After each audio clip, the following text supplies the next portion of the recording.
Okay, well, we had another issue, and this time it was with my camera. I recorded an entire video of me troubleshooting the bottom here, trying to find out why the right channel was not working. The left channel would work, the right channel would not work, and I kept tracing wires. I checked the output transformer, it was fine. I checked the voltages on both sides, they were fine.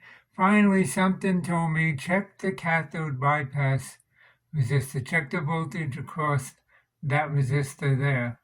And so this was the side that the wires, these two wires, were backwards, right? So, and that's what burnt out that tube and weakened the other tube up higher, because there's two on that side. So I checked the voltage here, and I had no voltage. It goes to ground, and it comes up to the cathode. I had 0 volts. Of course, the tube can't amplify with no voltage on the cathode. There's no electron flow, right? If there's no electrons, there's the plate was probably pulling some micro current through there. So anyway, I'm looking around, and then I figured, well, that's got to be that resistor. So I checked the opposite side, and sure enough, it had 1 volt, a little over 1 volt. This is a 15.61% resistor on both sides. It's a duplicate on left and right channel. And so I went to, after I found 1 volt, I went to check across it. I did power down, and I went to check across it to see what kind of resistance reading I was going to get. And this happened. It was so fried that even the numbers are gone off of it. But it was still connected together. You couldn't tell by looking at it, right? No crack. But as soon as I touched it across with my probes, it broke right in half. So, of course, that makes sense, right? It's on the bad tube with the bad wires that were backwards. So, long story short, I went ahead and replaced that resistor, precision resistor, is 1%. I wasn't sure what the wattage is, and the paperwork didn't say, so I aired in the area of caution. I used 2-watt resistors, and I used 2 of them. So I used a 22 and a 51. And of course, when you put a 22 and a 51 together, you get just about 15.2 or 15.4, something like that. I don't remember what it was. I checked it in the calculator. Well, and show you how to check it. That's always good to know. So you have your calculator, right? You can type in, like say, in this case, I'm going to type in 22, and then I'm going to click the 1/x button, so that's the reciprocal, and that's the reciprocal. And then you can click memory plus, and then you can clear that out. And then I'll type in 51, which was the other resistor I put in parallel. So this is for resistors in parallel.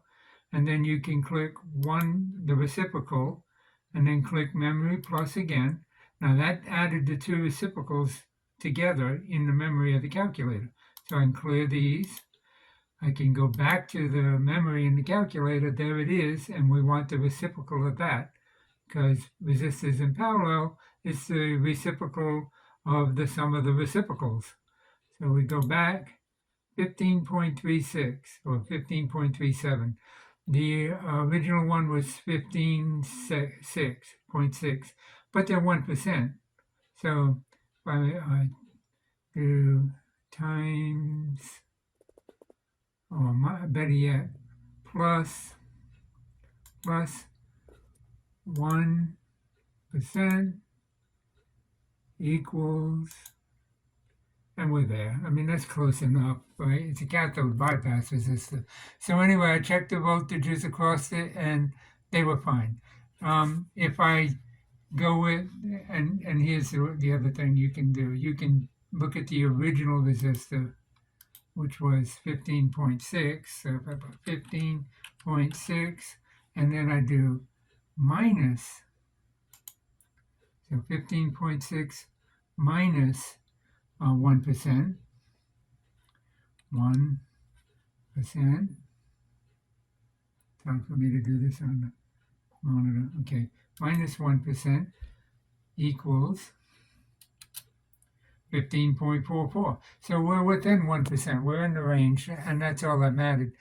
Because you can't, to special order that resistor would be ridiculous. The reason I used the 2 watts is because the wattage is divided across the 2 resistors, right? So again, that's fine. Because I believe this is like it may be a 1 watt. I don't even think it's a 1 watt.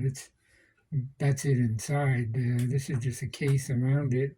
You can see part of the coil in there, but it busted and burnt through right there, right at that point. So anyway, I'm sorry that you missed that part, but I did get that replaced, and I went ahead and cleaned it up inside, outside, all of that good stuff, did some testing, played some music, and then I put it all together and continued another video that I was going to splice to the troubleshooting video.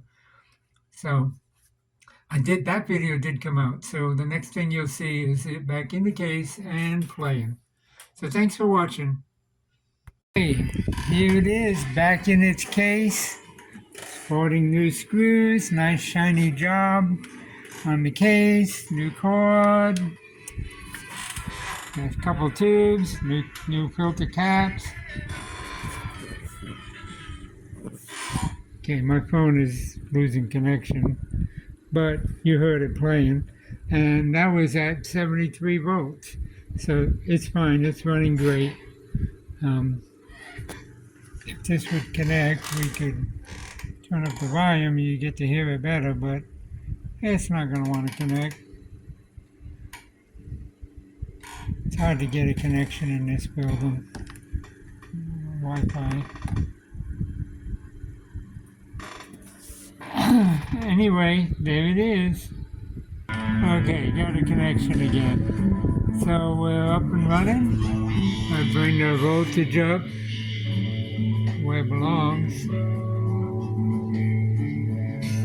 At 100, we're around an amp, not bad. There's 121, and 118. We're drawing 1.2 amps, and that's 125 watts. Working great. I'll blow out my little chintzy speakers, but it's working great. So thanks for watching. Just shut the power off, it keeps going.